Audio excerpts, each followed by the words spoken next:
Hey guys, I'm Anna, and today I'm going to show you how to fix Culture Trip mobile app not working. So first of all, you need to make sure you're running the latest version of the app. Open up App Store on your device, and then tap on this search icon in the bottom right corner. Then search for the Culture Trip app. And if you see this update button right next to the app name, simply tap on it to make sure you're running the latest version of the app. But if you still encounter this issue, then you need to clear App Cache. Go to your device settings and then scroll all the way down to General and tap on it. Then tap on iPhone Storage.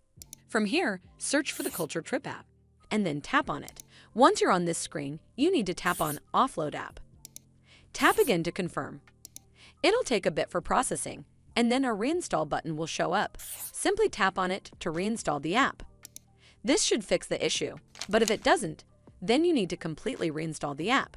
Follow the on-screen instructions to navigate all the way to the app page.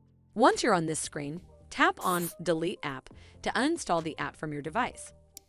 Once uninstalled, you need to open up App Store and then search for the Culture Trip app right over here in the search bar, and then click on this Get button to install it back on your device. Hopefully this will fix the issue, and if it did, then make sure you give this video a super thanks by clicking on this heart icon to help support the channel, and don't forget to hit that subscribe button. We'll see you in the next one.